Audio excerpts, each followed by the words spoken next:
Today we'll be discussing about environmental, social, and governance, also known as ESG. In this video, we'll explore what ESG is, why it is important, and how business can incorporate it into their operation.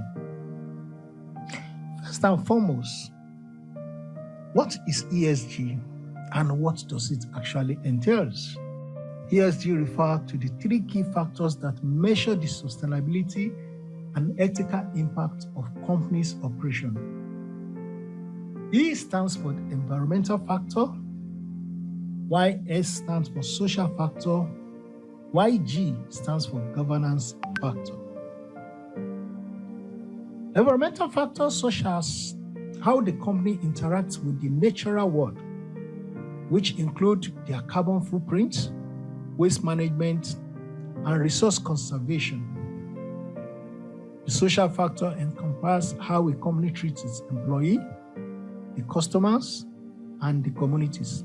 It also includes likely issues like diversity, human rights, and community engagement.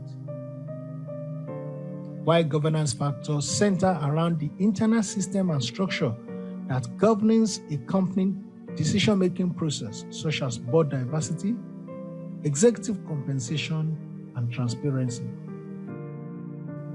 Now, why should a company integrate ESG principle into its business? Now, it has shown that companies that patronize ESG are better positioned to attract and retain top talents, enhance brand reputation, and mitigate risk associated with environmental and social issues. Also, consumers and investors are increasingly looking for companies that demonstrate a commitment to sustainability and ethical practice, making ESG a key determinator in today's competitive landscape. So, how does a company incorporate ESG into its operation? It all starts with a commitment from senior leadership to integrate ESG consideration into the strategic decision-making of the company. This is by setting ESG goals, implementing ESG policy and procedure, and regularly reporting ESG performance to stakeholders.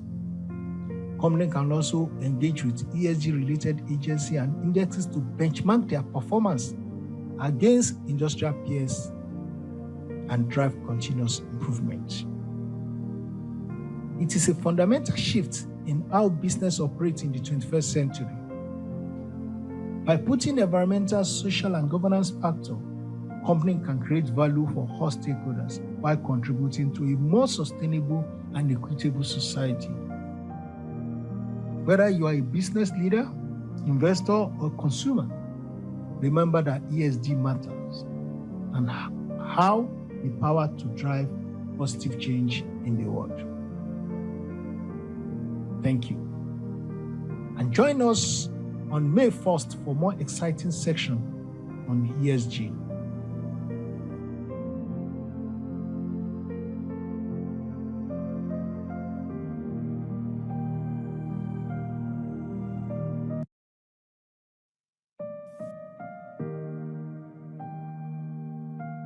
Hello everyone and welcome to this session. Today we'll be discussing ESG as a business value strategy. As you learned in the previous video, ESG is environment, social, and governance framework. ESG for businesses represents a fresh approach for corporations to delve into and evaluate their ethical perspectives, emphasizing a diverse array of factors that promote societal welfare, social ethics, environmental preservation, and sustainable business strategies. ESG should be an important part of any corporate or portfolio manager's business strategy. Research has shown that intangible assets can add serious value to a company, appealing to investors and improving their social standing. For example, companies that have a strong ESG strategy are generally more attractive to investors. In short, ESG not only improves society, but will also add value to your portfolio. ESG complements many of the United Nations sustainability goals, Thus, the principles should be at the heart of any company's growth strategy, as it adds value to the company and generates profits in most cases. An overwhelming weight of accumulated research finds that companies that pay attention to environmental, social, and governance concerns do not experience a drag on value creation. In fact, quite the opposite. Strong ESG plan, supported by positive actions, proves that a company is willing to work in a transparent, environmentally friendly, sustainable, and socially responsible way. This kind of reputation can pay dividends in many ways. According to McKinsey Quarterly, 5 ways that ESG creates value, the report highlights 5 important ways ESG links to cash flow. These are facilitating top-line growth, reducing costs, minimizing regulatory and legal interventions, increasing employee productivity, and optimizing investment and capital expenditures. However, it's not all good news. If executed incorrectly, an ESG strategy can backfire. Terms like greenwashing are becoming everyday terms. Greenwashing is the art of deliberately misleading consumers and audiences by claiming that a practice, product, or business is environmentally friendly or sustainable when it isn't. ESG is not just a buzzword. It's a powerful framework for creating value while addressing some of the world's most pressing challenges. By prioritizing environmental stewardship, social responsibility, and sound governance, businesses can build a brighter future for everyone. Thank you for joining me today. I hope this introduction has inspired you to explore ESG further, and you can by being a part of the Lagos Environment Lecture Series, where we will be discussing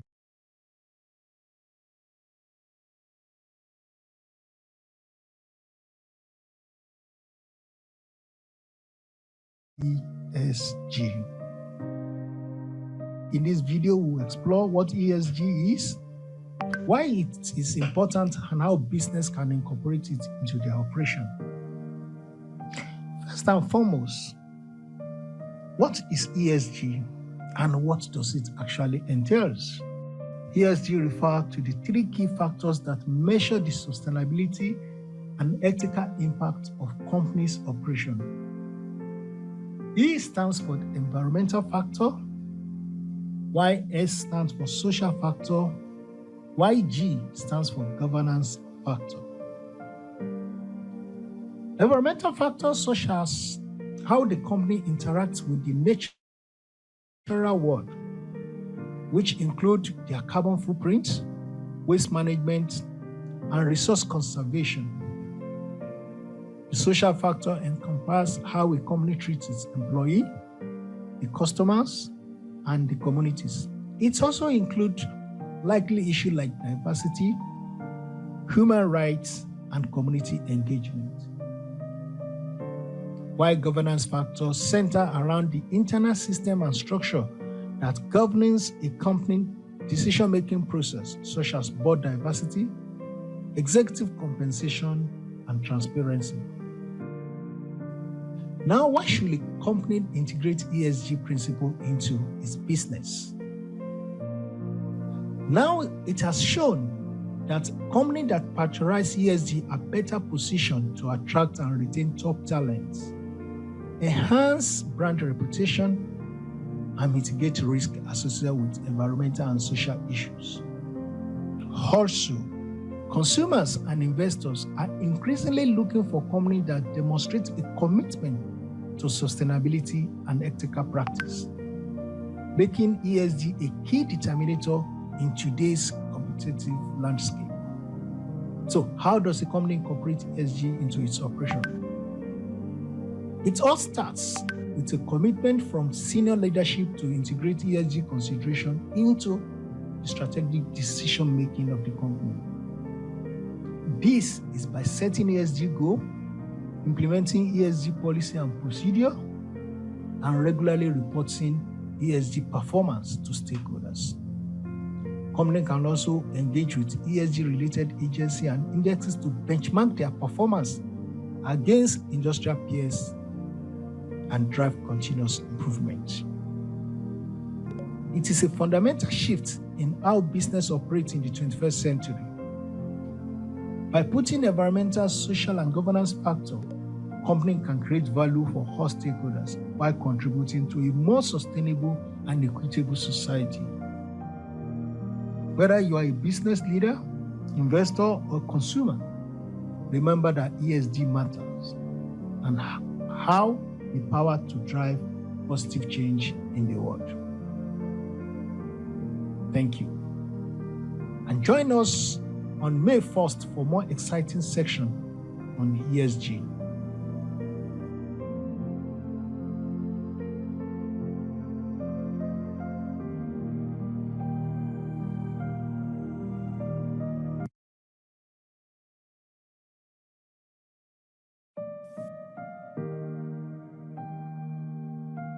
Hello, everyone, and welcome to this session. Today, we'll be discussing ESG as a business value strategy.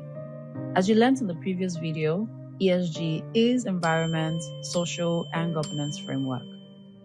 ESG for businesses represents a fresh approach for corporations to delve into and evaluate their ethical perspectives, emphasizing a diverse array of factors that promote societal welfare, social ethics, environmental preservation, and sustainable business strategies.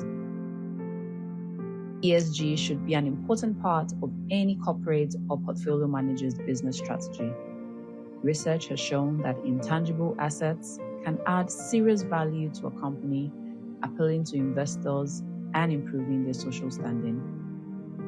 For example, companies that have a strong ESG strategy are generally more attractive to investors. In short, ESG not only improves society, but will also add value to your portfolio. ESG complements many of the United Nations sustainability goals. Thus, the principles should be at the heart of any company's growth strategy, as it adds value to the company and generates profit in most cases. An overwhelming weight of accumulated research finds that companies that pay attention to environmental, social, and governance concerns do not experience a drag on value creation. In fact, quite the opposite. A strong ESG plan, supported by positive actions, proves that a company is willing to work in a transparent, environmentally friendly, sustainable, and socially responsible way. This kind of reputation can pay dividends in many ways. According to McKinsey Quarterly, 5 ways that ESG creates value, the report highlights 5 important ways ESG links to cash flow. These are facilitating top-line growth, reducing costs, minimizing regulatory and legal interventions, increasing employee productivity, and optimizing investment and capital expenditures. However, it's not all good news. If executed incorrectly, an ESG strategy can backfire. Terms like greenwashing are becoming everyday terms. Greenwashing is the art of deliberately misleading consumers and audiences by claiming that a practice, product, or business is environmentally friendly or sustainable when it isn't. ESG is not just a buzzword. It's a powerful framework for creating value while addressing some of the world's most pressing challenges. By prioritizing environmental stewardship, social responsibility, and sound governance, businesses can build a brighter future for everyone. Thank you for joining me today. I hope this introduction has inspired you to explore ESG further, and you can by being a part of the Lagos Environment Lecture Series, where we will be discussing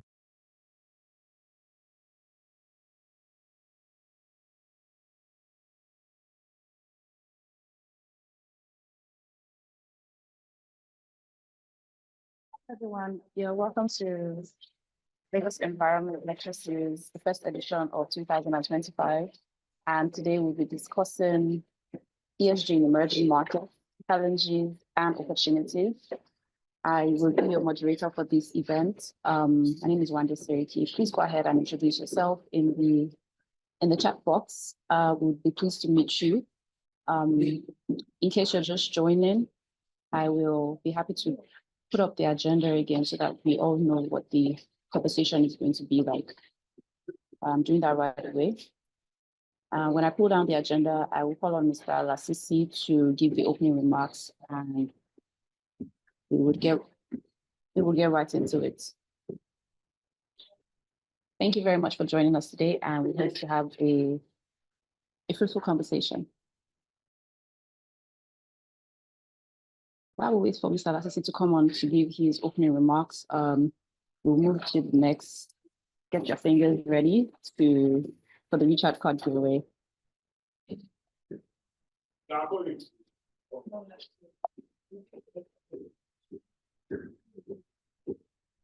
Come on, people, fast those fingers. This is our own way of appreciating our community for coming in to spend their evening with us. And I almost forgot, happy Workers' Day to everyone. Your resilience, your commitment to your job is remarkable. Okay, so that's the end. So I call on Mr. Lasisi to come and give us the opening remarks. Thank you. Thank you, Wanda, for that welcoming speech. Good evening, good afternoon, good morning, wherever you are joining us. My name is Adedoyin Lasisi. I welcome you to today's edition of Lagos Environment Webinar Series. This is a series where we come up with different issues regarding environment and sustainability in and around Lagos and Nigeria. Today, we are talking about ESG, a key focus for corporate governance, environmental sustainability, and social integration. Why are we discussing this? Lagos, we all know it's the pacesetter for industrial activity, corporate sociality in Nigeria. Today, we want to discuss how generally corporate organization, individual are key into ESG and how we are using it in various forms of life. Thank you for joining us. You are all welcome. Okay, before we start, I'd just like to mention that due to unforeseen circumstances, our keynote speaker is unavoidably absent. So there will be no keynote presentation for this series, and we do apologize about that. However, before we start the panel session, what we're going to do is I'm going to launch a poll now on your screen, and this is just to test our knowledge, if you like it, just so that we set the pace and the tone for the conversation before we start right ahead. So I will launch the poll now, and please go ahead and fill. Thank you. I will give it another minute. Only 40% of participants have responded, so I'm going to give you a bit more time so that we can get a good number. Please, it's not an exam or anything, it's just really to test your knowledge. So please just feel free, enjoy yourself. Thank you. Okay, so I'm going to end the poll now. We're past the 2 minutes mark. End poll, and I will share results. Everyone says that they're moderately familiar with ESG. For the second question, most of the respondents say that all of the criteria are critical. All of the respondents say that all of the criteria are critical.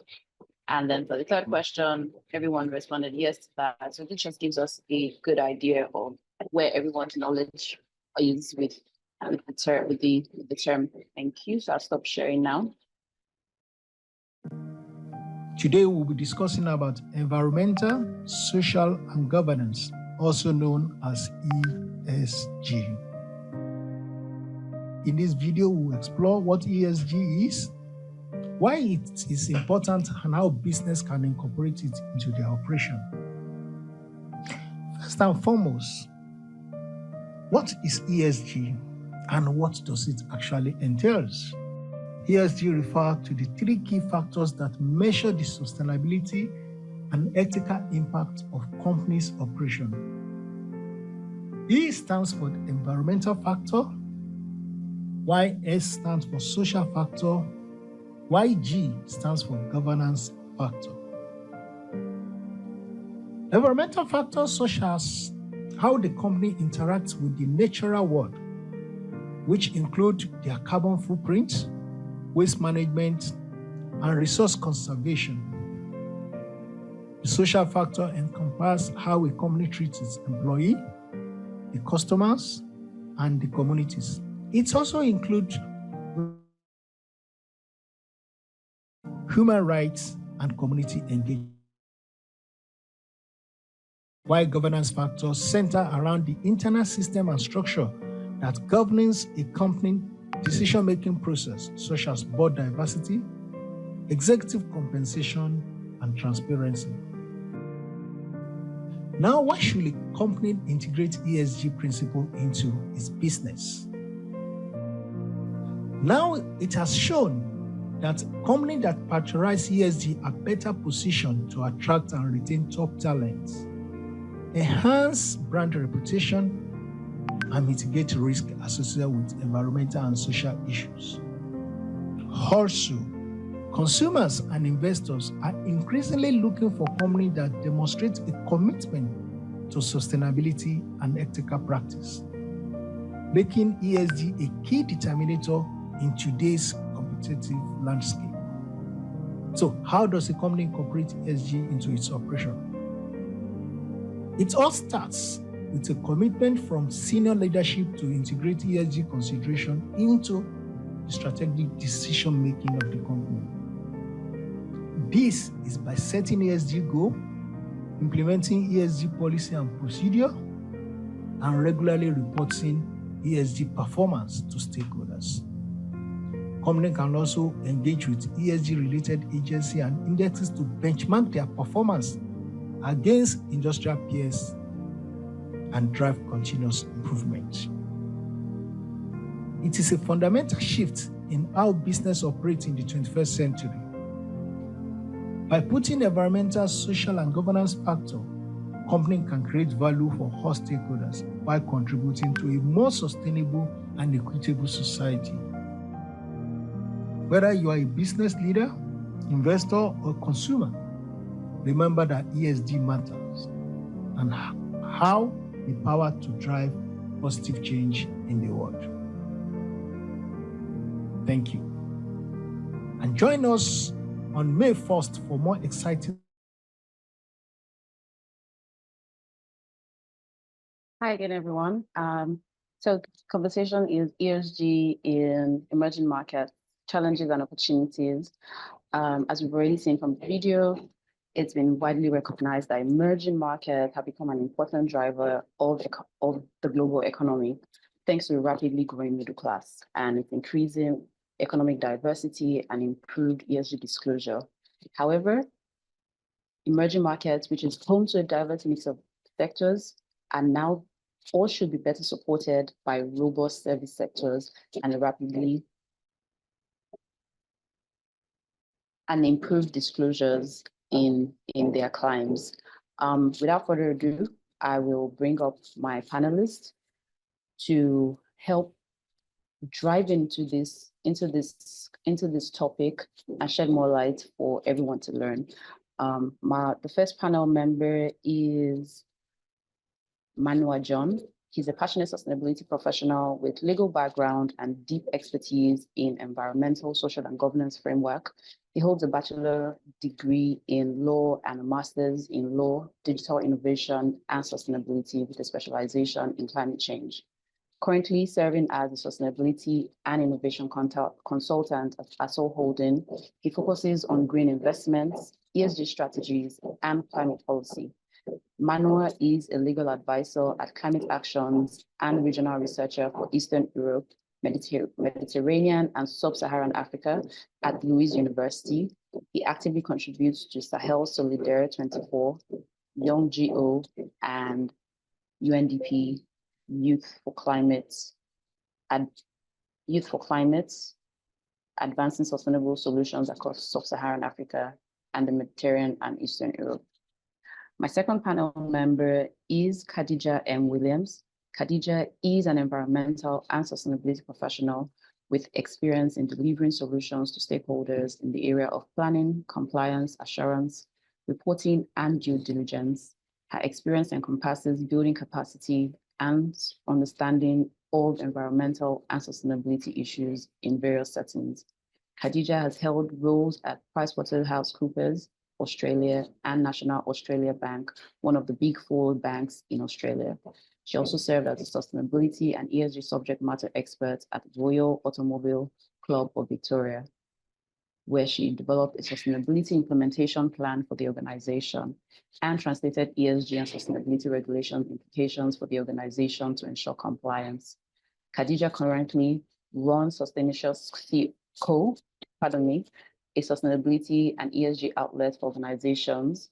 Sustainitious Co. is dedicated to providing the tools and knowledge necessary for organizations to navigate the complexities of sustainability and ESG standards in Nigeria with a global outlook. Can I ask my panel members to please turn on their cameras? Thank you.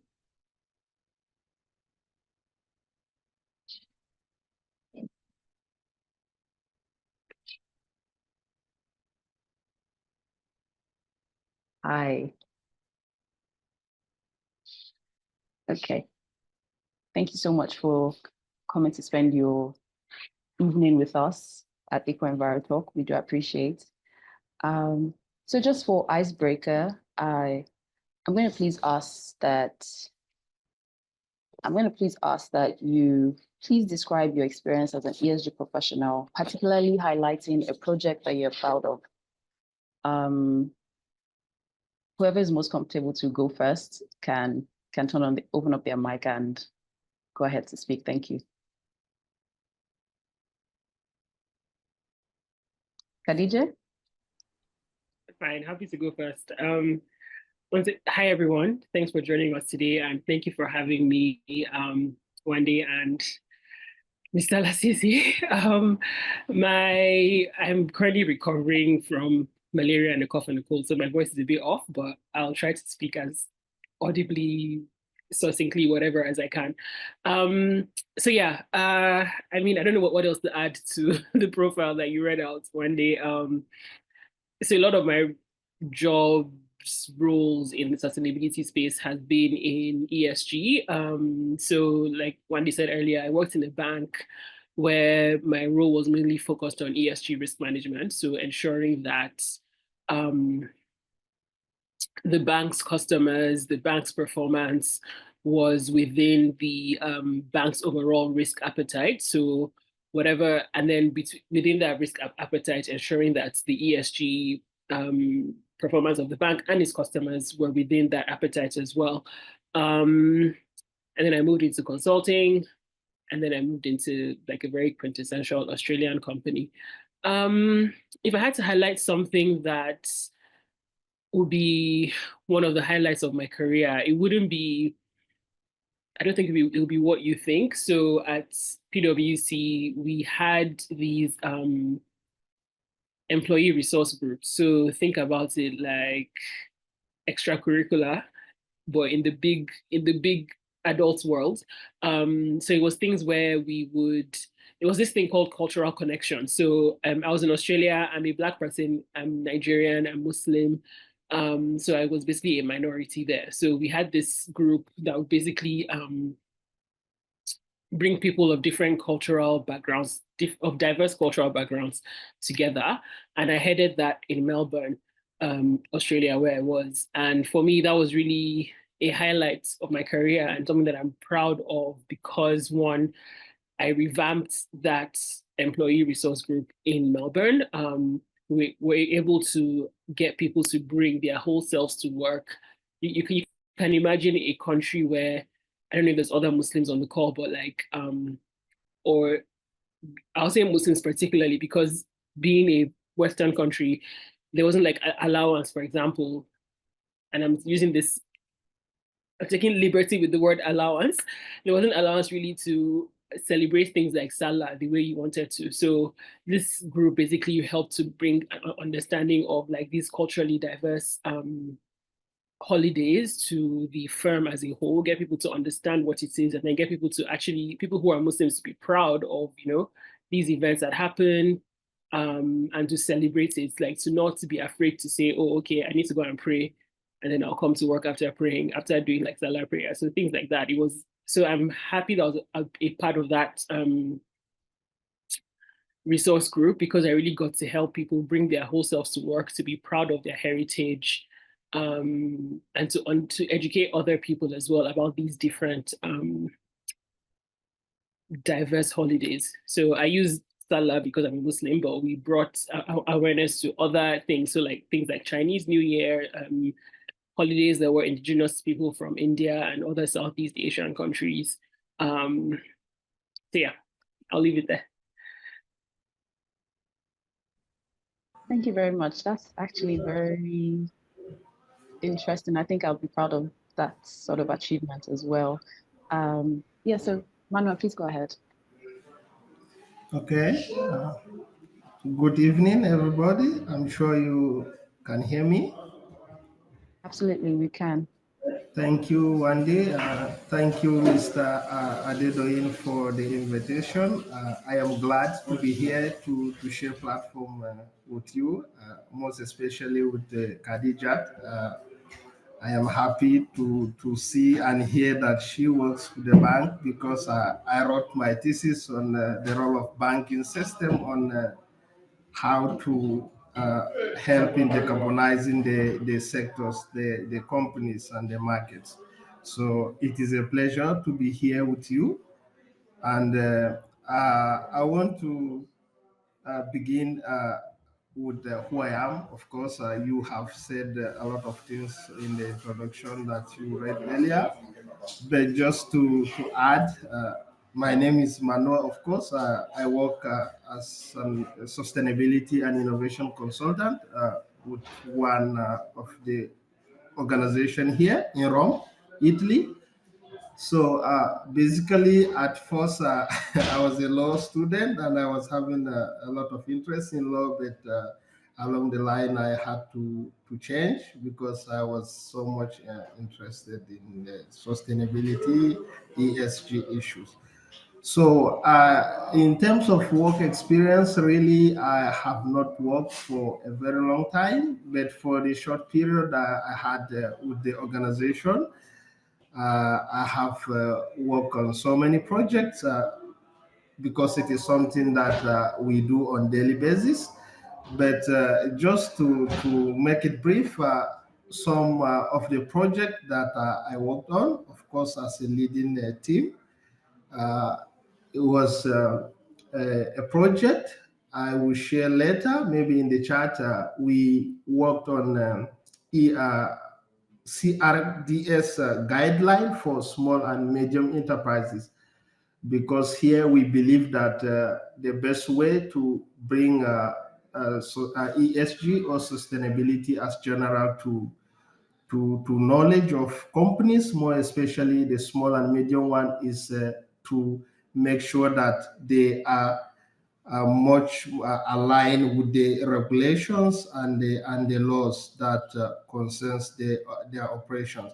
So I worked on it with my team, and I was the leading team among the team that I work with.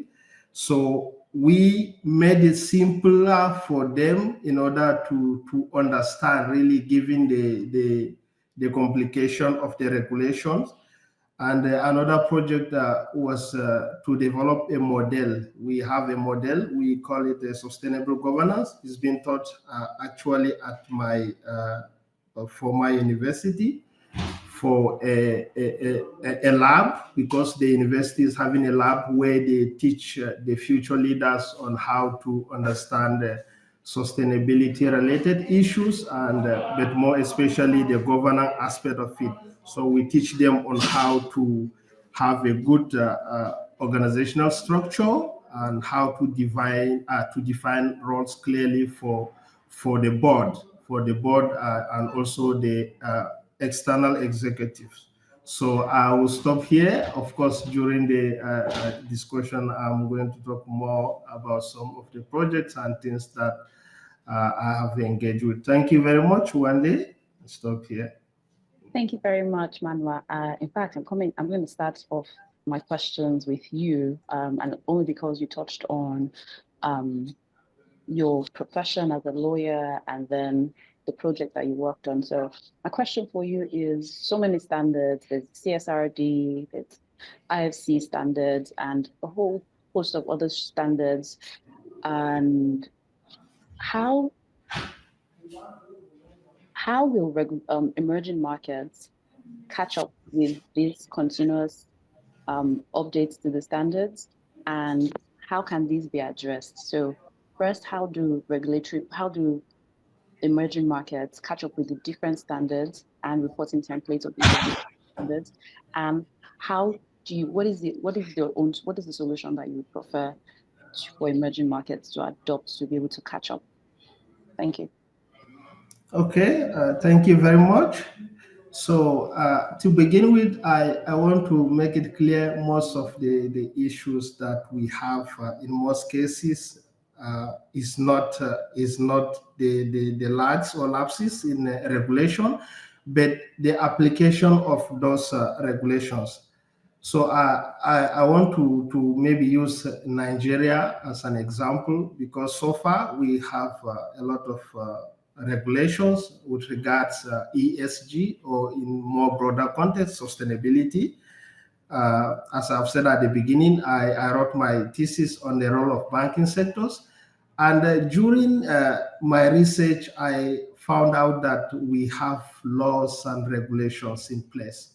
But really, the main challenges that we have in emerging markets like Nigeria is the enforcement of those regulations. So actually, the laws are there, but how do we enforce it? How do we make sure that the relevant regulations are applied, or the organizations are taken into consideration? So I think the problem is the weakness in institutions or enforcement agencies that should enforce these regulations. And in most cases also, the regulations should be designed in such a way that can easily be adaptable to the companies or organizations in countries like ours. Because in most cases, okay, if we take an example of CRSD, here they have a viable institution to enforce those laws.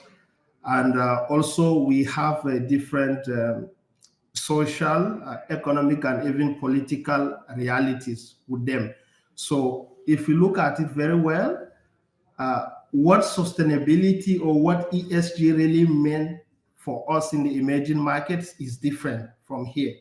If we take an example, just an item of the ESG, if we talk about the environmental aspect of it, here they are more concerned on things like climate change, and more especially how to mitigate. But for us, I think in most parts of emerging markets, especially in sub-Saharan Africa, if you look maybe the East African, for example, there are a lot of damage already caused by this issue of climate change and other environmental challenges. So now what we are trying to do is how to adapt the shock, but for them they are trying to mitigate it. That's why they have mechanisms in place to reduce things like greenhouse gas emissions and so many other things. So just to conclude, I want to say that we have regulations. Of course, if we could apply them, maybe adapting to our local realities, we shouldn't be considering the issue of regulations of law as a challenge for us. Thank you. Thank you very much. I hear you. So the regulation is not the challenge. That's not the it's not the regulation that is the problem. It's how to adapt to it that's what the real concern is. Khadija, same question. However, I want you to please lean in on your international experience. You've had experience dealing with the regulations. What will Nigeria do as an emerging market? What unique role can we play in the global ESG landscape? Khadija. Yeah, so what unique role can we play in the emerging ESG landscape? So I mean, when you create a regulation from a certain place, you created it with your people in mind. So with a lot of these frameworks that currently exist, they're created from Western countries. They're created with that reality in mind. A lot of the times before, so if you think about like, if I'm not mistaken, like the Greenhouse Gas Protocol, whatever, or like GRI or whatever, when all of these frameworks are being created, they will ask people to come and like ask people of different backgrounds, diverse nations, whatever, to come and give input while they're being created, or if new amendments or whatever are being created, they will ask for people to come and contribute. But what happens most of the time is that people from the global south would end up not having as much input or as loud as an input. And then when these things are created, they're not fit for purpose for us. So for me, hearing that question, the first thing that comes to mind is we probably need to create things that are for us. So we're not having to adapt these frameworks to our own peculiar realities. So Manua said earlier about how like, the West is thinking about, or when I say West, think about global North as well. They're thinking about mitigation. We are thinking about adapting to climate change. Clearly, two different realities. From that basis, let's then create frameworks for us that work for our own realities, just so that we're not having to, like you said earlier, one day play catch up to those people. So I think really therein lies an opportunity.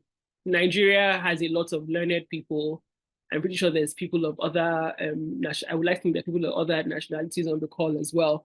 But we have a lot of learned people. We are also facing the realities of climate change and other ESG and sustainability initiatives. Why not create our own frameworks? Think about how that affects East Africa, West Africa, Sub-Saharan Africa. We can do a Sub-Saharan African framework, adapt it to us. We can do a whole of Africa framework, adapt it to us.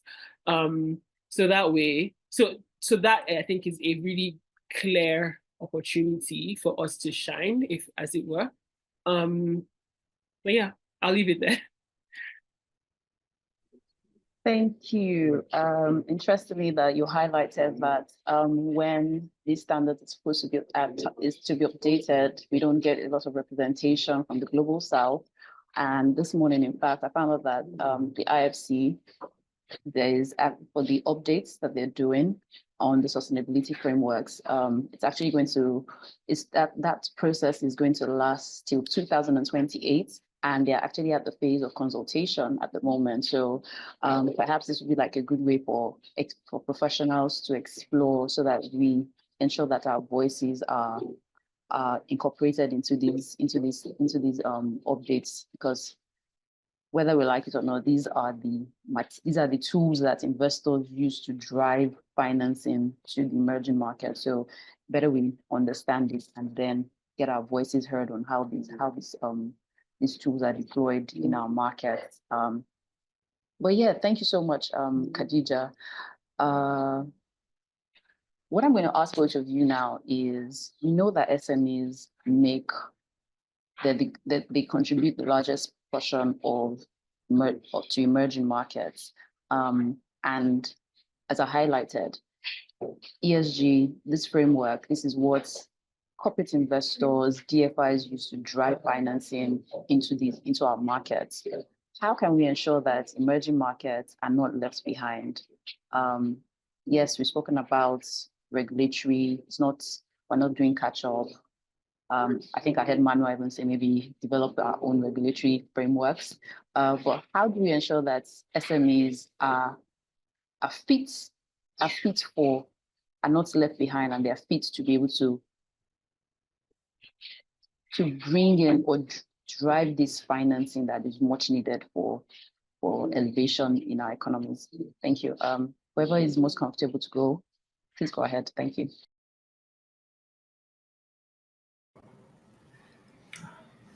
Okay, I'll go ahead then since while I allow Khadija to prepare.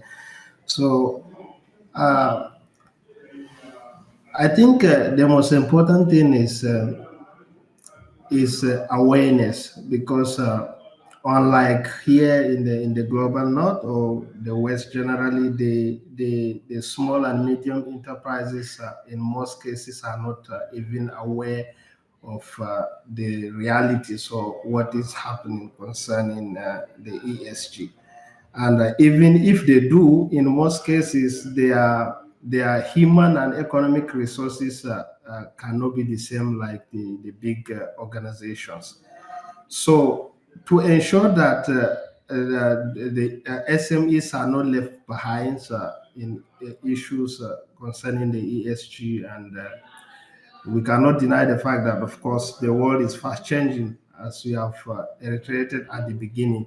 So, what I think what we are doing here, like the talk here in this platform, is also important to create awareness. I was expecting to see like the corporate leaders here, like for the small and medium enterprises, because without awareness or without the knowledge of things like that, you cannot really do what you don't know. So I will give an example, like what we do at my organization. We have an academic, we call it academy, of course, we call it the ASO Holding Academy, where we teaches the SMEs executives on ESG and sustainability issues.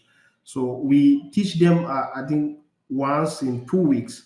So we simplify the regulation for them, because like here they have a lot of regulations in place.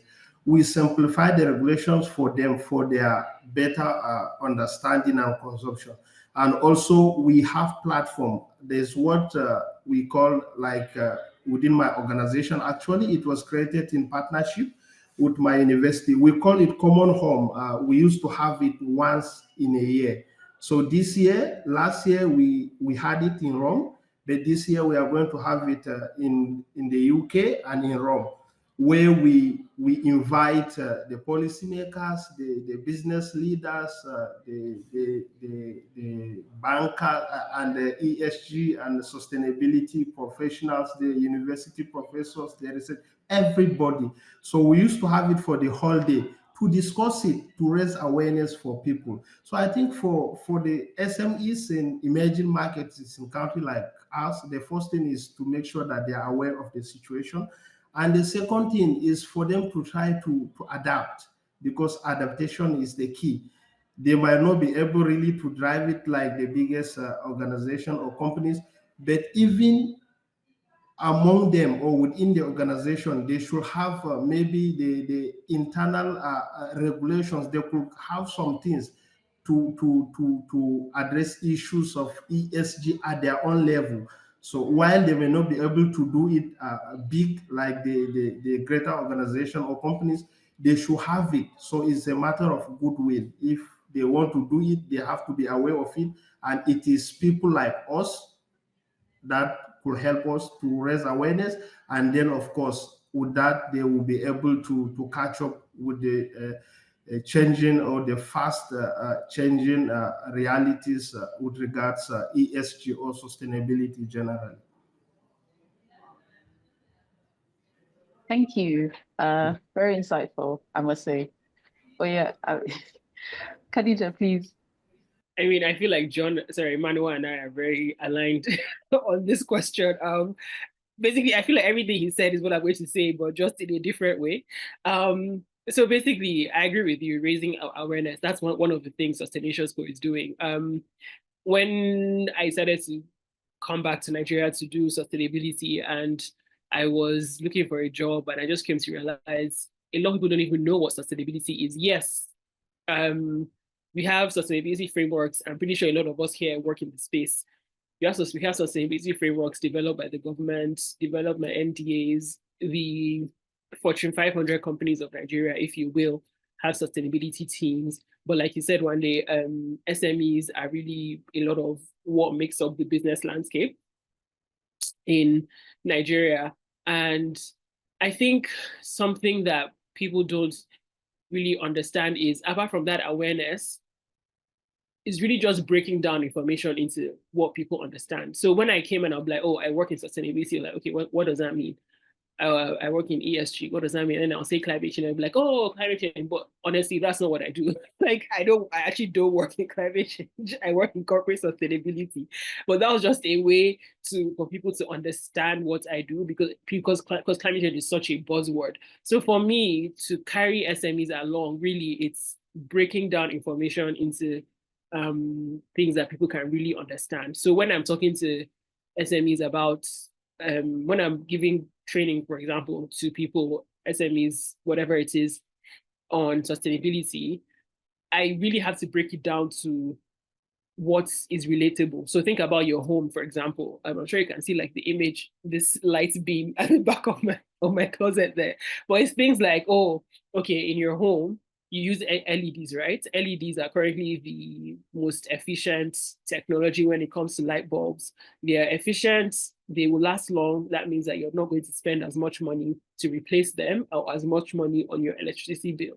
So that's in your home. As an SME, transport that, so basically transplant that to your business. If you use LEDs, you're going to save money on your electricity bill, you're going to save money, you're going to save costs, basically, business costs. So that's really, for me, breaking down into things that people really understand, because one, who are the people that make up SMEs? They are everyday people like you and me. I'm sure a bunch of us here run businesses. So for me, really, we're taking SMEs along and simplifying things and ensuring that they're actually involved in this whole ESG business.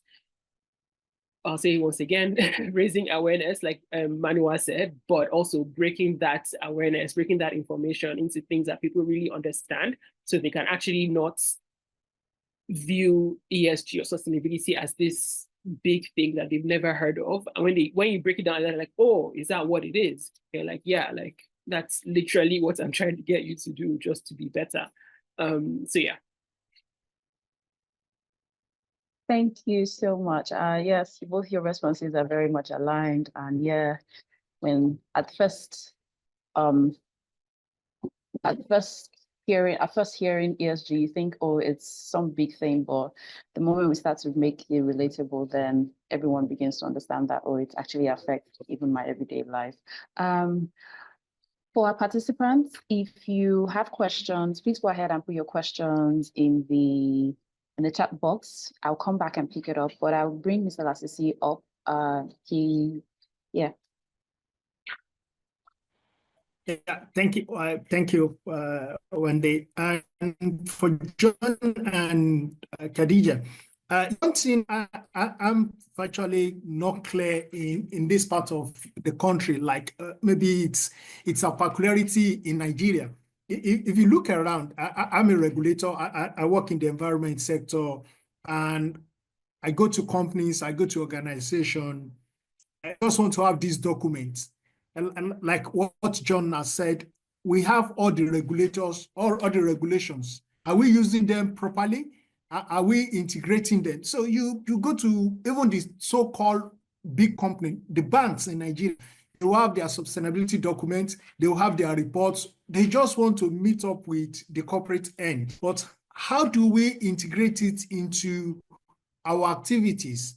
If you look at Nigeria, and especially Lagos, the hospitality sector, the entertainment industry, the housing sector, these are the sector that is growing very, very fast, that you expect that sustainability issue should be key determining factor for the expansion. But that's not what we have. All these sector, they go to banks to obtain loan. But even the banks don't even use ESG as part of the criteria for loans. How will somebody develop an estate that will not have basic environmental parameters, take care of workers in terms of, and even the communities where most of these corporate organizations work, which is part of the governance issue in ESG. So we have the regulations, but how do we ensure that corporate organization, whether SME or the big companies, fully integrate ESG into their practice? Thank you.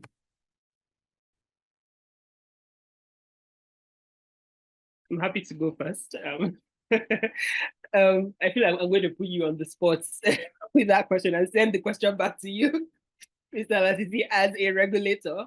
I mean, see, when I was earlier on in my career, my thing was I didn't believe in the, and probably maybe because I'm a Nigerian, excuse me, but like I didn't believe that you could, like, you needed government to do anything.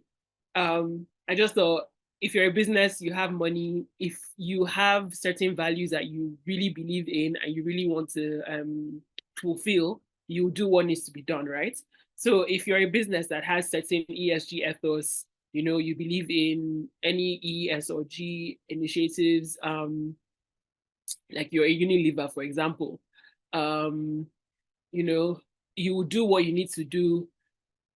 Of course, there'll be limits because you, in the end, I now came to realize that you do need government because government will set that enabling environment for you to do your business properly. So, I mean, the reason why I said I'll take that question back to you is that I think I'm now at a point where I don't think the imperative is on businesses to be at the forefront of the integration of ESG into their businesses. I think it's really government that needs to create that enabling environment. So if you think about the plastic single-use plastic ban, for example, when it was enforced, and there's questions around should it have been done the way it was. That's a different conversation. But when it was enforced, it wasn't enforced just because somebody said we want to stop using single-use plastics. We have regulations that are backing the ban on single-use plastics. Like the government could cite regulations that, I think from Nigeria and from Lagos State something, they could cite that, okay, Nigeria has actually banned single-use plastic. We're just enforcing it now. So the reason why I'm saying I'm taking it back to you is that the government really has to create that enabling environment, but in a way that also allows people to thrive within it. So not just waking up one morning and saying, okay, we're doing this without giving a transition period. So I think when that happens, businesses will now be like, okay, we can't do X, Y, and Z because we're not allowed to do that in this place. We can't build a Magodo that doesn't have the right drainage systems and doesn't have, walkways for people to walk. Nowadays, lots of people have dogs. It doesn't have, bins for people to throw their dog waste, things like that. We can't do that because the government has said no. And I mean, to be fair, kudos to Ministry of Environment. You guys are working. But once again, I think the onus is really on the regulators, on the government to create that enabling environment where businesses would then start to integrate those ESG values and ethos into their operations.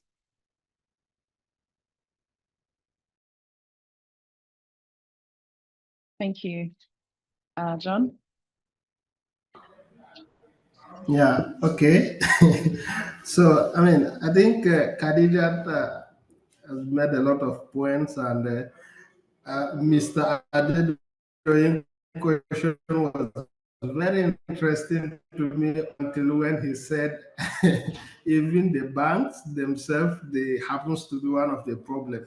So to be brief, I mean, just to repeat what Khadija said, the onus is on the regulators. And the regulators in this case are not just maybe law enforcement agency, but everybody that works, that should be enforcing those policies must do their job.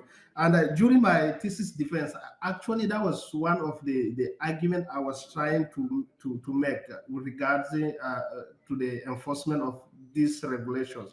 So, okay, I studied the sustainable banking principles of Nigeria that was put in place in 2012 by the central bank. If you look at the regulation, the law is everything. It has all the elements that will help us in addressing issues with regards to ESG. In fact, we have it for specific sectors, for agriculture, for housing, for gas and oil. But nobody enforces those regulations. So I was saying that, okay, in that case, maybe the bank itself or the financial institutions generally have a very big role to play. Okay, if somebody is going to borrow money from you to carry out a particular project or to do a particular business, the person, it should be a condition that the person must align or abide by the regulations. And failure to do that, maybe next time the bank should not give out money to those businesses, because we cannot be like working on the same issues. The people that are supposed to do the job are not doing the job, and the rest of the population faces the challenges. So the regulators should do their job. Without that, because businesses are always for profits, so they look for their profits. In most cases, they don't really care. But I think we still need to make them understand that yes, businesses is good for profit, but having ESG principles aligned with is even more profitable for humanity, for the planet, and even for the profit of the business. I think that's what we should. So, Mr. Adoyin, maybe I like this your platform because these are the things that we should be doing to promote this.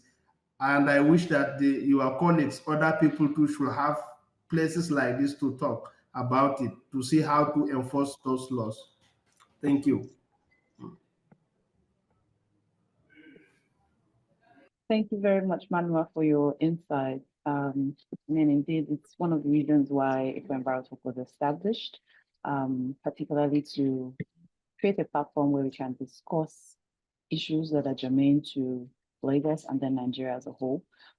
So yeah, and Lagos Environment Lecture Series is particularly a focus group discussion that brings different stakeholders in the environment sector. So we usually we've had government professionals, we've had private sector professionals, even academia, who come bring their voice in on issues, and then we explore solutions around these issues. And so when we're doing that, we hope we'll be able to do more of it. If you ask me, I think that this topic should be a series, and I mean, maybe after this, we would vote if you would want us to bring back this topic, and we can do it as a series in itself, where we constantly use this platform to disseminate information, create the awareness, which you both have highlighted in the course of your responses. So I want to say thank you so much. I mean, I don't know if we can touch on all of the questions, but in the meantime, what I want to do is I want to amplify the voices of our audience. And we have a question in the chat box. It says, what kind of framework brings the breaking down of ESG, as you have all said, to our everyday people? What successful practices has done this, and where has it worked? Please relate that to Lagos and Nigeria as a whole. Thank you. Khadija, should I call on you so that we give John some time? Yeah, I'll try to answer that question. So I think what kind of framework breaks down ESG to everyday people. First thing, and this is because a lot of people use this framework, is I think about GRI, right? So GRI will state the GRI framework, and you can Google this and you can download it. It's free to download. Anybody can go and download it. So GRI.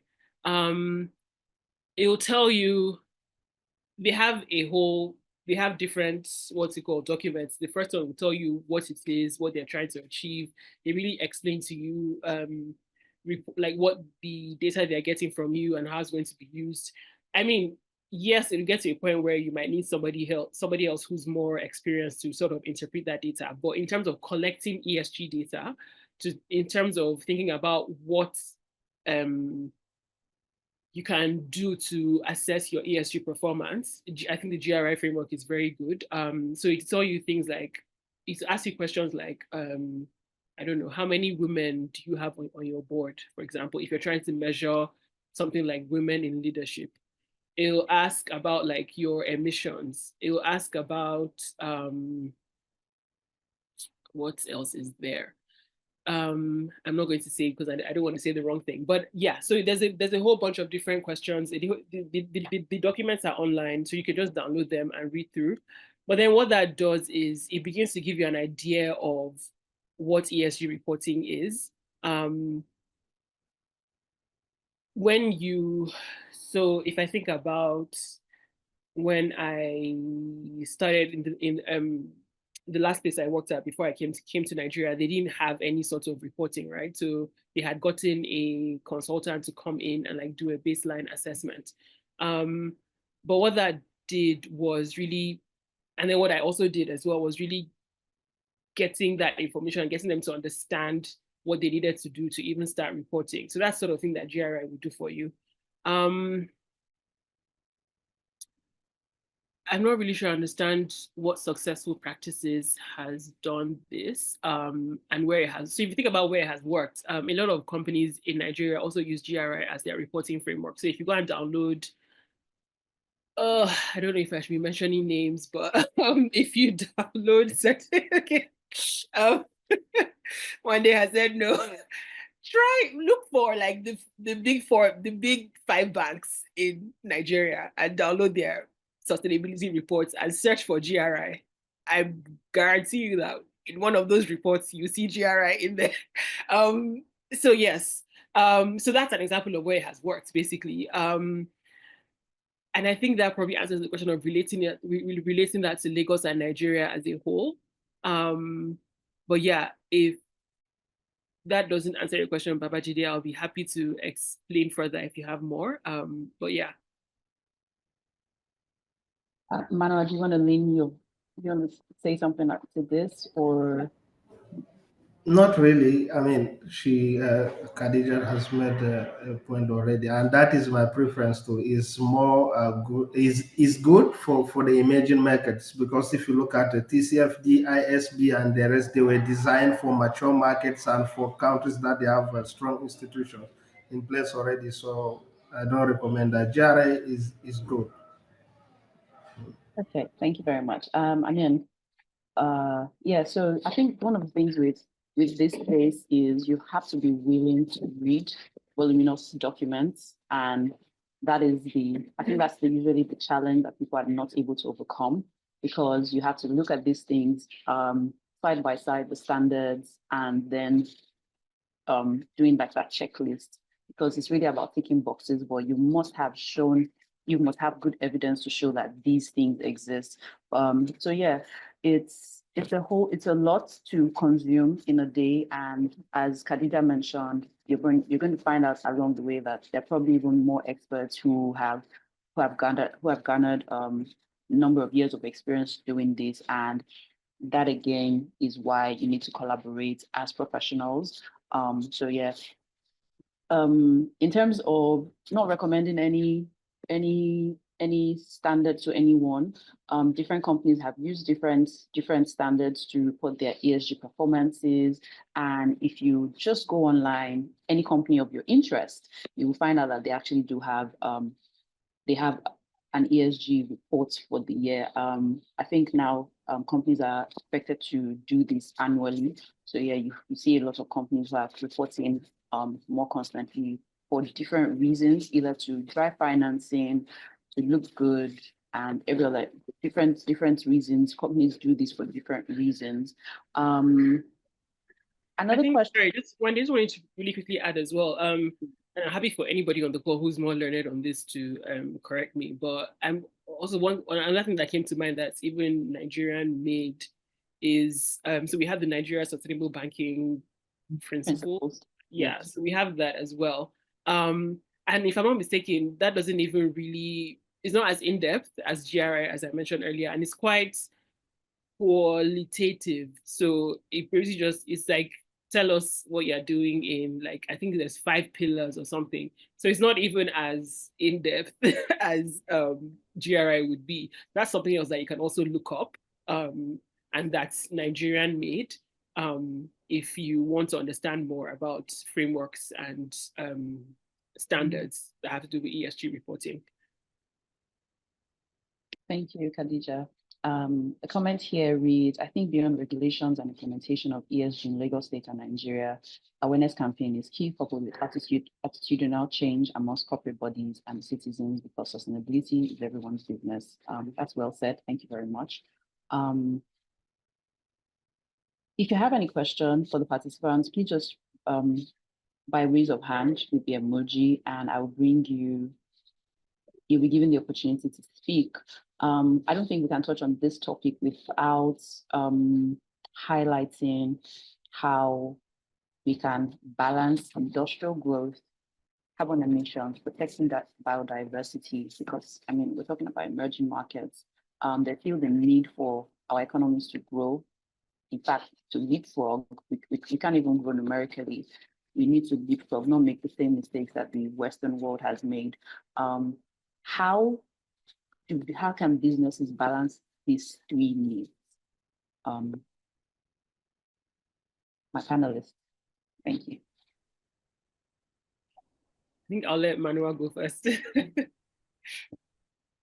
You're muted, Manuel. Please, can you repeat? Sorry, I think that, can you repeat the question? Okay, I was saying that we can't have this discourse without touching on the fact that we're emerging markets and there's a need for industrial growth. And it's not just industrial growth at a numerical level, if not astronomically. Economies have to leapfrog from where we are now to the next phase without making the mistakes that the Western world has made. So how do we balance the need for industrial growth, the imperative to reduce carbon emissions and protect biodiversity using this framework? Okay, so thank you very much. So at the beginning, I made mention that our realities are not the same. So the approach should not be the same as well. While those frameworks set a global a standard, maybe a common languages that all of us could understand, but when it comes to practice and application, it has to be different. So, for instance, I think there are a lot of data either online or web. If we talk about like environmental issues, for instance, because we are not very industrialized like the Western world or the global the global north. In most cases, even our contribution to greenhouse gas emissions is very low. And so now I think, how do we manage the issue of economic growth and also to make sure that we align with the ESG practices? So first of all, we have to see it as an opportunity for us, because now the world is becoming a global place, it's becoming a global village. So investors all over the world, they like to invest because they are business people, and the places like us, like the emerging markets, like Nigeria, for example, I think it could be a very good lab for them to explore, to see, because we have the resources. Actually, we have the human resources, both the human resources and also the natural resources. So they would like to invest, but then we need at our own level to try how to see how to integrate the ESG practice.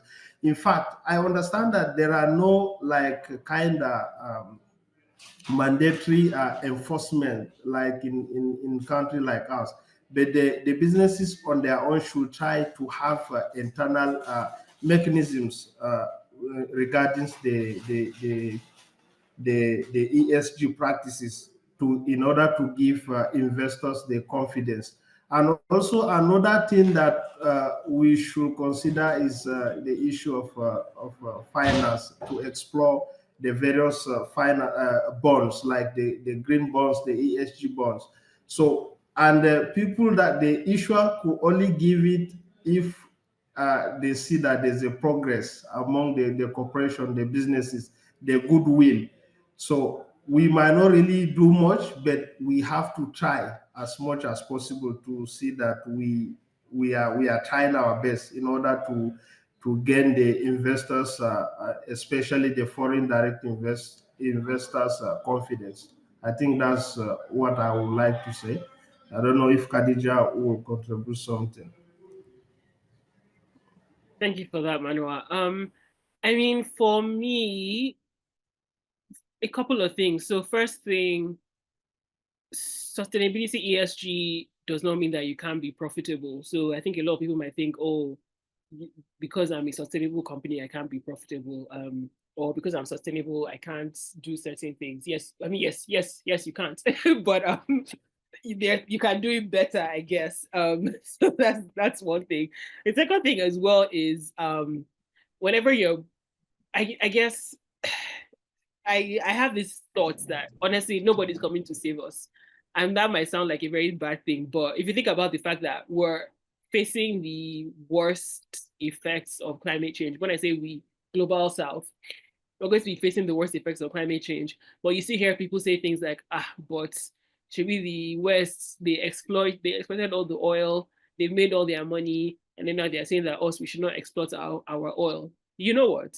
Go ahead and exploit your oil, exploit all your gas, use everything, destroy the earth, but you're going to face the consequences. That's just the truth.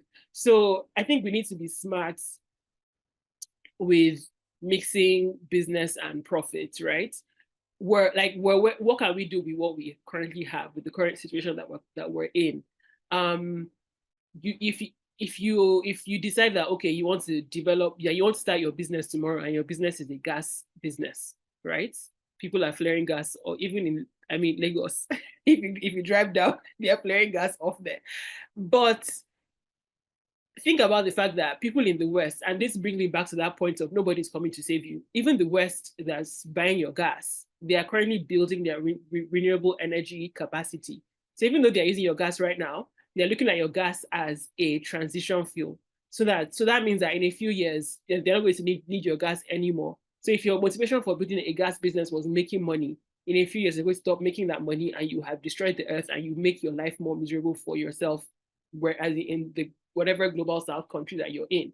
So, but if your motivation is, oh, I want to go into the gas business to maybe provide energy to people who don't have that energy, and also to make money, well, why don't you think about a renewable energy business instead? So you're doing two things, you're achieving your aim, but using a sustainable business model. So I think we need to think about like what opportunities are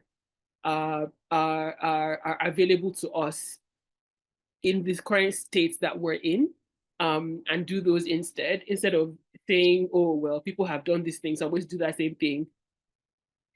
You're just, what's that thing? Biting the hand that feeds you. Like, what's that? Cutting your nose to spite your face, that sort of thing. Like, you're just digging yourself into another hole that, once again, people who did the thing that you want to now be doing will abandon you again. So yeah, I hope that's been a clear enough answer.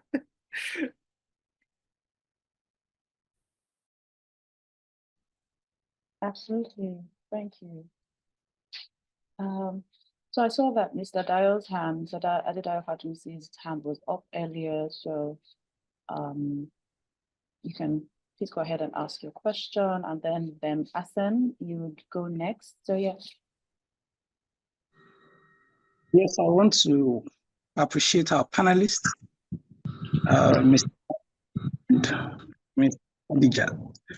Thank you for enlightening us on the ESG and its components. You see, most companies, this ESG still sounds like a buzzword to them. While many companies are complying with the components of the ESG,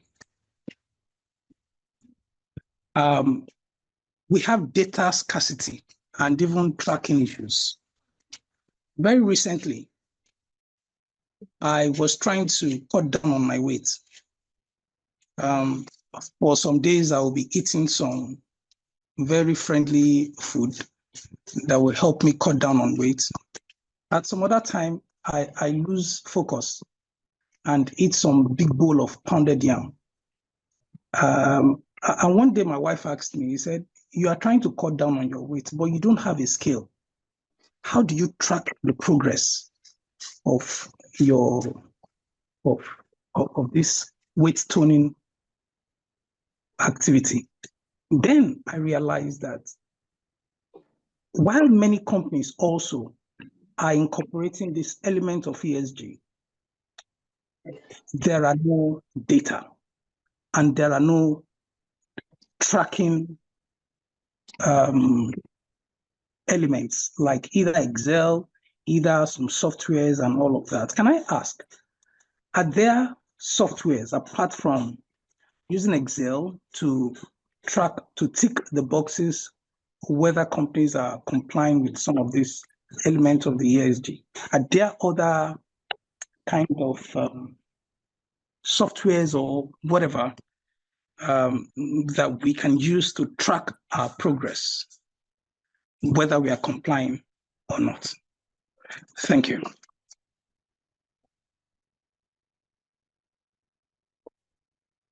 Manuel, do you want to go first?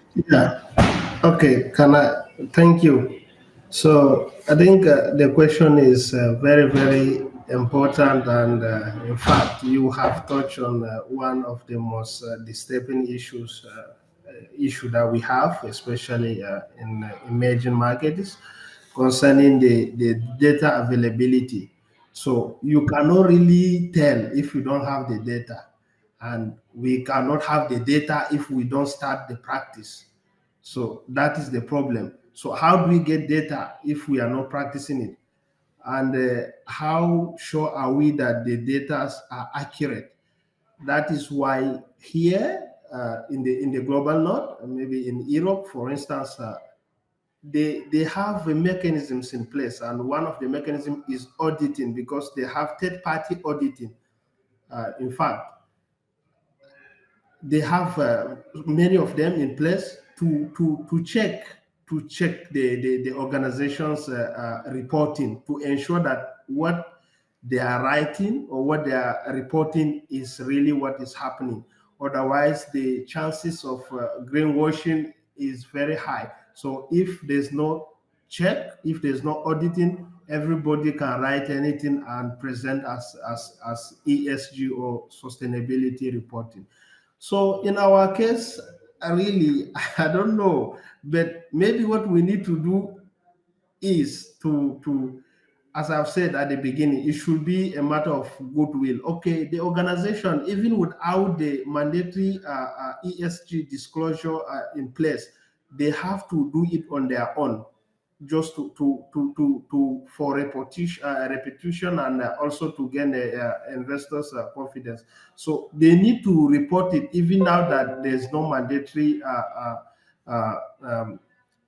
this thing in place. They have to be doing it, and we can't say that the reports or the data are going to be accurate. Of course, it will not be accurate, but we have to start from somewhere. We need to have the data, even if they are not accurate. Then with time, we could have mechanisms in place to ensure that the data that we will be getting or the reports are accurate. I think that is just my perspective about your question. So I don't know if Khadija will have a different thing to say about it. Thank you. Thank you for that, Mr. Adedayo. So to be sure I understand the question, you're asking if there's any reporting tools apart from Excel that can help to... Yes, to track progress. Yeah. Yes. So the short answer is yes. Excel is also good, but there's other tools. I don't know if they are being used here. I would like to think that at least the bigger organizations who have more funds will be able to access these tools. So without mentioning names too much, IBM has a sustainability reporting tool. I believe it's more environmental, but yes, so IBM has one. It's not called the IBM tool, but if you Google them, they have one. They bought a company that basically does that sustainability reporting. I know at least two, but I didn't use them here. I used them when I was in Australia. So, and the one that we used was mostly for environmental reporting. So emissions and things like that. But honestly, if you're able to, once again, I'll mention GRI because I've mentioned it before. If you're able to use that as a way to track your performance, I don't necessarily see a problem with it. So for me, it's not necessarily about, I mean, reporting tools make things easier, but are they the only way to go? No. Should they be the only way to go? I don't think so either. I think as long as you recognize what needs to be reported, what needs to be captured, and you're capturing it correctly, and as Manuel said, you then get a third party to come in and do verification, do audits, I think that's fine. Yeah, I mean, I hope I've answered the question, the main question, Mr. Adedayo. Thank you very much. In fact, both your questions, I had light bulb moments when you both were answering the questions. I see the opportunity for businesses. If you're entrepreneurial, there's an opportunity to set up an ESG auditing firm. If you have technology instincts, you can most definitely create softwares that can help create a software, just like Khadija mentioned, where a big company can then buy your company over, and then you can retire off at the Canary Islands or something. So yeah, those were very good insights, and those were my light bulb moments. I hope that someone will pick this up as a space, because definitely there is a gap. Yes, data. Thank you very much, Mr. Dyer, for bringing that up. I mean, just trying to ensure that it's a balanced conversation. So I have tons of questions for the panelists, but I want to ensure that my audience too are part of the conversation, so it's not so much as a monologue. I'll bring Bem Asen up to ask his question, and I think at that I'll come back to my panelists to give their last words, and I think that we can call it a day on this panel session. I'm thinking that this should be more of a series, so we can bring more people and have more professionals rub minds. But yeah, Jonathan, please go ahead. Thank you. Okay, thank you so much for the very wonderful session. It has been quite insightful over here. So, interestingly, the last speaker, asked the last part of his question, almost took over what I was going to say, but I was going to say it anyway. So, I appreciate that one of the earliest questions you asked was how small businesses in Africa can, basically integrate ESG and sustainability into their businesses. And I also appreciate that one of the biggest problems for small businesses, one of the things that is preventing small businesses to, integrate ESG and sustainability in their operations is due to lack of technical capability, people with ESG experience and all of that. And sometimes they really can't hire people, with those sort of expertise. And recently, what we have tried to do in my organization is to sort of train or even build capacity of our staff to sort of so that they can sort of fill in the gap. But a big challenge we had with learning is that when you go over the knowledge market and you try to learn, one very prominent thing that I experienced was that it looks now as if data science is now coming before the knowledge of ESG and sustainability. So I don't know, could you just explain, could our panelists just explain to us what is like the journey towards learning? Is it data science before ESG? or is it, what is the mix? If that is clarified, I'll be very excited. Thank you very much.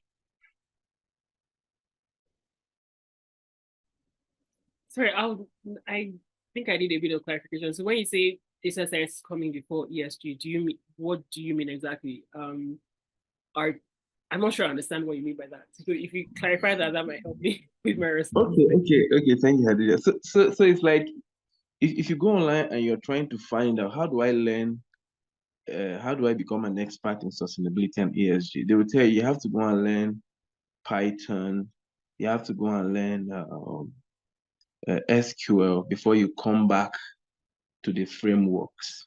So my question really is, how much of ESG and sustainability today is data science?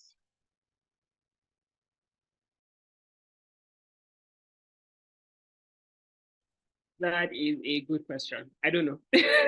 Is my answer to that question. And I don't know because, so I can talk about my own experience and how I got into sustainability and ESG. So I have a chemical engineering degree, and it was while I was studying that they introduced us to sustainability.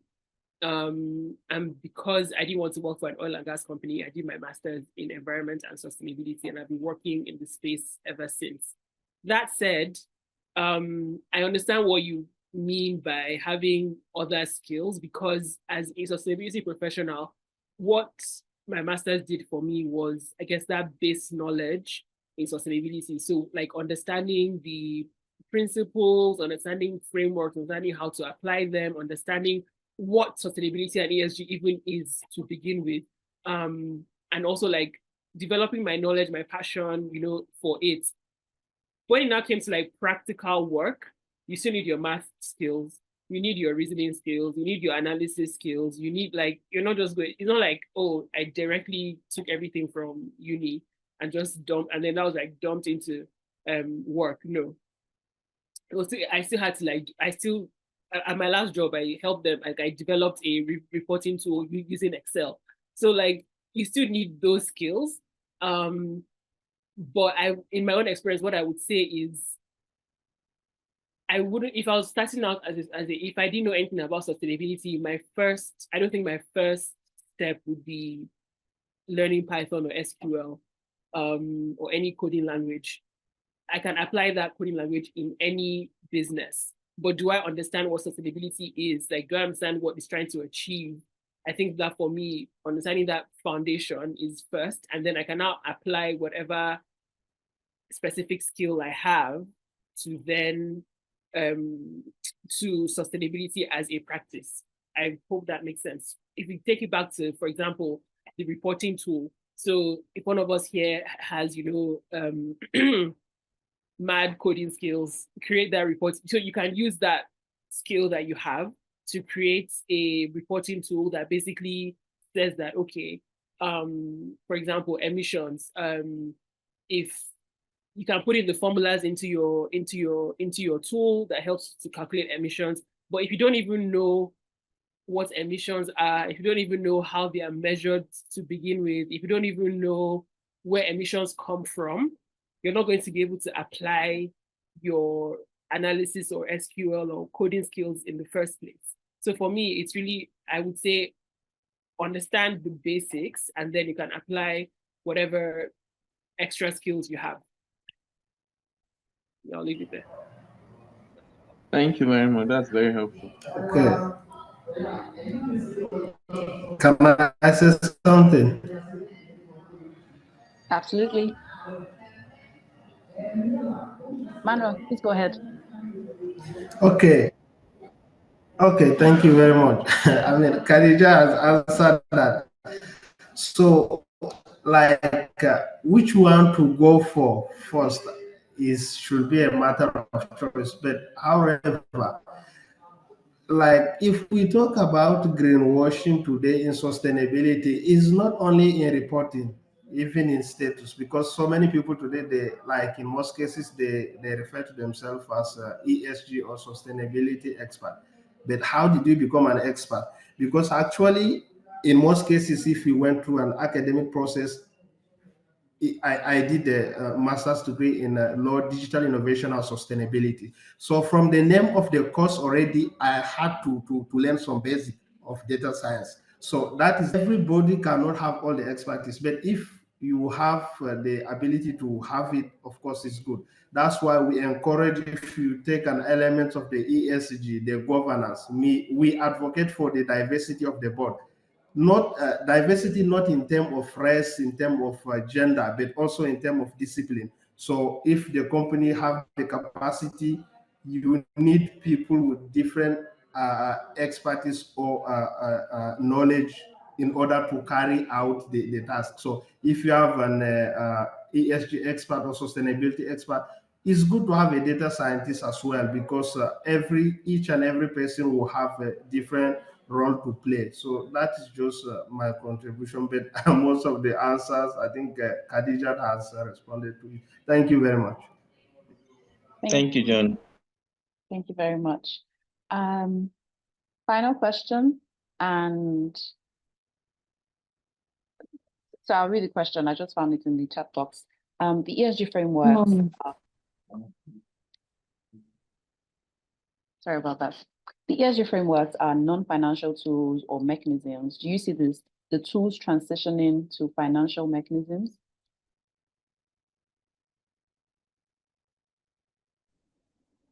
%. In fact, if you think about ISSB, for example, like that has history in finance. And I'm not very happy about it either, because like I don't have a finance degree, and I feel like all the finance people are going to take my job and like run with it. But I mean, right before I came, the Australian government was already working on making climate-related disclosures mandatory in Australia, and it was being heavily driven by Treasury. Who runs Treasury? Finance, like the finance people. Australian, I mean, when I say Treasury, I mean Australian Treasury. That's finance people. So yes, it's non-finance.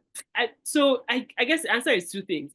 Like, it's sustainability reporting is at the moment seen as non-financial reporting, but more and more it informs the financial performance of an organization. So a lot of companies nowadays, I don't know if that's happening here, I would like to think that it is, are really trying to figure out how their accountants, all of those people, can actually be feeding into the reporting of sustainability reports. And that's also because people are now also looking at integrating their reporting. So not just having your annual reports as a standalone and your sustainability report as a standalone. They're now integrating them. So you're going to be reporting even at the moment, you already report financial information in your sustainability reports.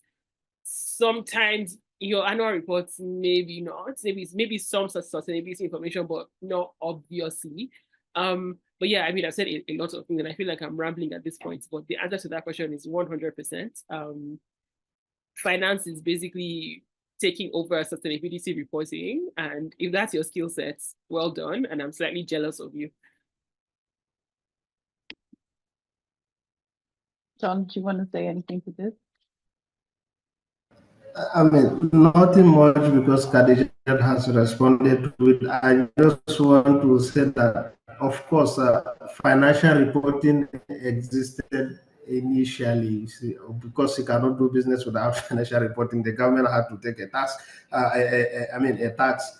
But now, like in Europe, we have an agency we call EFRAG, European Financial Reporting Advisory Group. In fact, they are the one, I think they are one of the agencies in charge of enforcing the CRSD. So you can see that both have to go together. I think that's just my brief comment.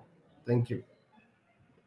Thank you so much. I think without even thinking too hard about it, even as sustainability professionals, it's becoming more aware that you need a business degree certificate sort of to be able to adjust to the evolving climate, so that you are a one-stop shop sort of, so that then again, like Khadija said, you don't have someone else taking your job. So when you're approached for business, you can come up as a boutique sort of where you are able to offer array of businesses. And may I just lean into Bem's question as well? Where do I start off? Do I learn the data science side or not? So, I mean, sustainability is not just about environment that we are becoming more aware of, and we need an array of skill sets to be able to adapt and be able to offer good quality services to businesses. I want my panelists to take a break just to catch their breath. So what I'm going to do now is I will put up the poll, the second poll for this session. But it's because everything that we've spoken about is still fresh in our minds. It's a feedback poll. I want to hear from you what your experience was like, and when we're done with the poll, I'll come back to my panel to give their final words. The question, while I'm setting up the poll, the question that I want for you to please come back and speak to us on your final words is,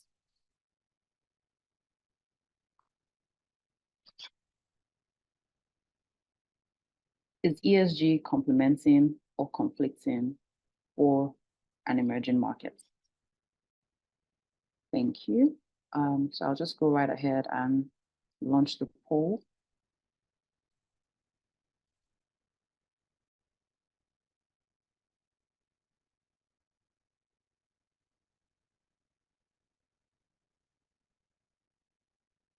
I believe everyone can see the poll on their screen, so please go ahead, respond. Just want to take your feedback on how you enjoyed the session. And yeah. So on 2 minutes mark, I would disable the poll and then launch the results. Thank you.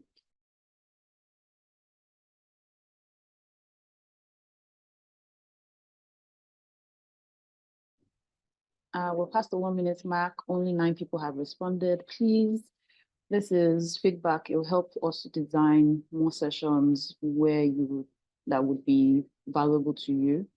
And also for data purposes, you know how we're talking about data collection. We need this data as well to grow as an organization and help ensure that we're doing the right thing. Thank you.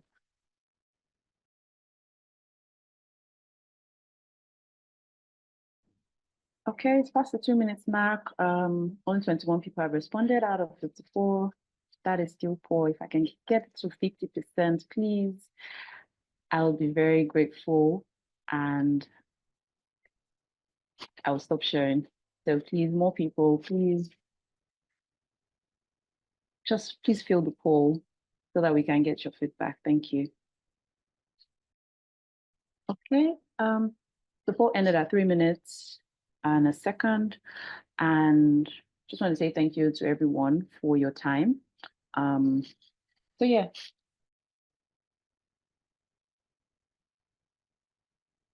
So these are the results. Generally, everyone is satisfied. How relevant did you find it? Extremely relevant. Thank you very much for your feedback. So yeah, my panel members, I believe that you're ready for me. So Khadija, I see that your video is turned on, so I'm guessing that you're ready to give your final words. Thank you. Thank you, Wendy, and thank you, Mr. Lasisi, for having me today. I've actually enjoyed the conversation. I'm typically afraid of panels because I'm like, I feel like I don't know anything. So, and I prefer asking questions because that way I put other people on the spot. But thank you for today and for this conversation. I will say, so is ESG conflicting or complementary in emerging markets? It can be both, but in my own perspective, I would say it is complementary. I think once again, we've discussed this earlier. If you think about people who would say things like, for example, and this is a valid concern, people would say things like, well, I haven't eaten, and you're asking me to stop using firewood, for example, to make food, or you're asking me not to burn plastic to make fire so I can cook for my family. Those are very valid concerns. But the other side to that conversation is, have you thought about the health impacts of what you're doing? Have you thought about the environmental impacts, which will end up impacting your health of those practices that you're doing? And all of that, I mean, as we all know, as ESG professionals, as sustainability professionals on the call would know, all of that feeds into the general broad ESG or sustainability movement. So, I mean, it's a journey. We're not there yet. We're a developing country. We have a lot of work to do, but we need to start where we are. Like, what do we have right now that can help us be better and can help us achieve the right outcomes for ourselves and for future generations? Solar is I think the word is democratized at the moment. It's expensive, but it's one of the renewable energy technologies that have been able to be used by people in the last mile, as it's called. So how do we, ensure that solutions like that proliferate throughout the entire country? So once again, I mean, it's complementary. We need to do what we need to do to ensure that we're not always playing catch up. We're not going to be left behind. Yeah, I'll leave it there.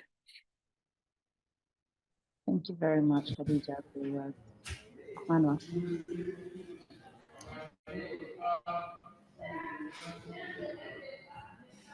Manuel, you have the floor. Please go ahead. Can I go ahead? Absolutely.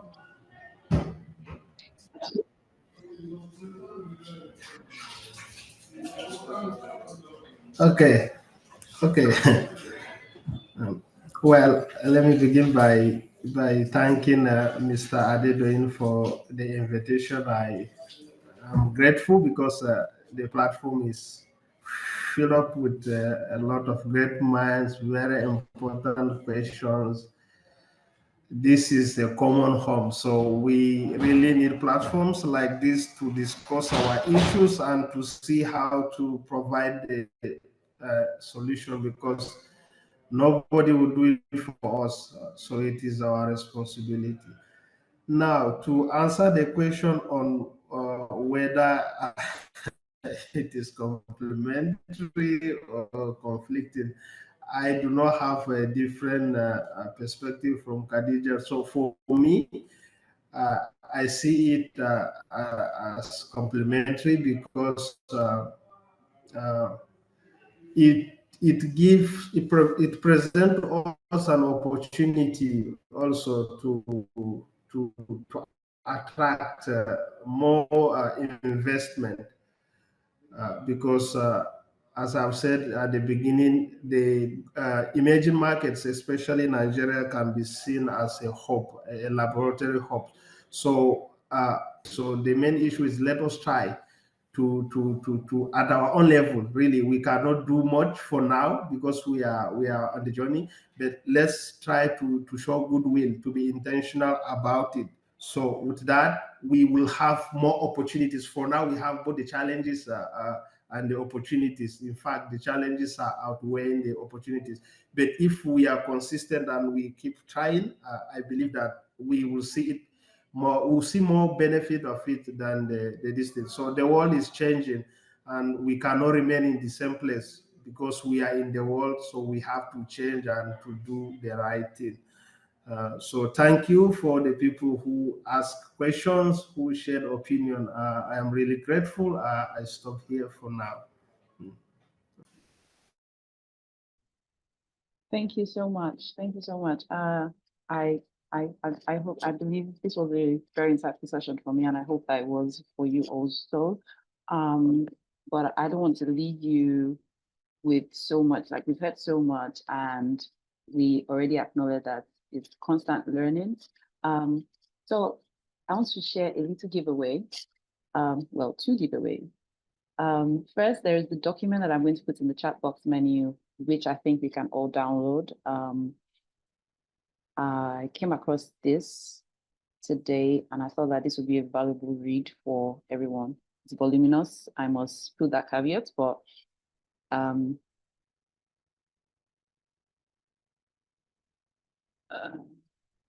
Okay, sorry about that. This doesn't seem to, hold on 1 second. So it's an IFC document on, particularly on this topic, in fact, and I was surprised that there was a document like that. It's elevating environmental, social, and governance reporting in emerging markets. So I'm going to go ahead and put that in the chat box so that everyone can download, have a read. Like we already mentioned, this space, you have to be willing to read voluminous documents. That's the only way you can stay ahead of the game. And without further ado, I just want to say thank you so much to my panelists. You have been fantastic, to say the very least. Your insights, your experience, and just coming out to pour your heart here. I definitely felt your passion throughout the conversation. I just want to say thank you so much. To our audience, we have no show without you because we couldn't have been speaking to ourselves. So thank you for coming in to spend your evening with us, and your commitment to even learning is commendable, and we appreciate you for that. And I don't want to leave you without another giveaway. Also, right after this, before the competition, this event started, we did a mini quiz just to test people's knowledge. So after that, I will be announcing the winners of the quiz, and then we'll be a wrap. So I hope to be able to end at the top of the hour. So just a little giveaway for you. Thank you for your time. We appreciate you. Fastest fingers. Come on, people.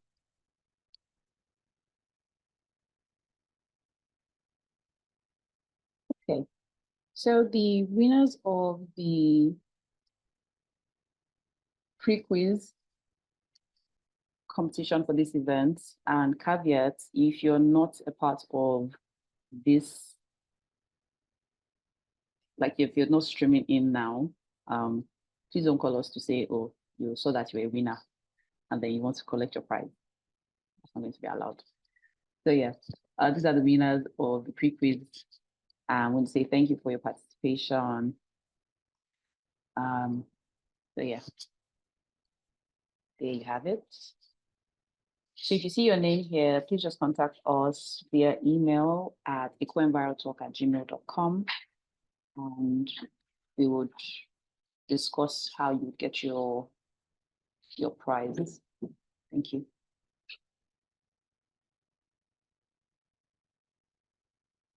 Okay, Prakriti, you have the floor for the closing remark. Yeah. Thank you, Wande, for this. On behalf of all the participants, we just want to appreciate our panelists for a very wonderful, you can see from their wealth of experience, they have been able to break everything down for us. And even for somebody like me, there are a lot of takeaway from this. Let me just have some of these. Enforcement of regulation is very key. Yeah, as a government official and as an environmentalist, I've always been pushing. We have to enforce rules and regulations. If rules and regulations are not enforced, the whole place will be. John made mention of sustainable governance. We have to teach people, and what everybody have said is key. Knowledge is key. He advocate for something. Let's the grassroots people have this knowledge. It help both government and it also help the citizen. Another thing I'm taking away from this, for us who are practitioners, how do we help the SMEs? So we need to start training, give them knowledge about this, it into their program. And these are my takeaway. I thank everybody for joining us. It has been a wonderful day. Thank you all. Happy Workers' Day to everybody. Thank you all. Till next time, bye. Please follow EcoEnviro Talk on Instagram. Thank you very much. And on LinkedIn, we also have a LinkedIn profile, EcoEnviro Talk. Thank you very much. Until next time, bye-bye. And for those who want to watch it again, the video will be live on our YouTube channel. You can watch it again. Thank you.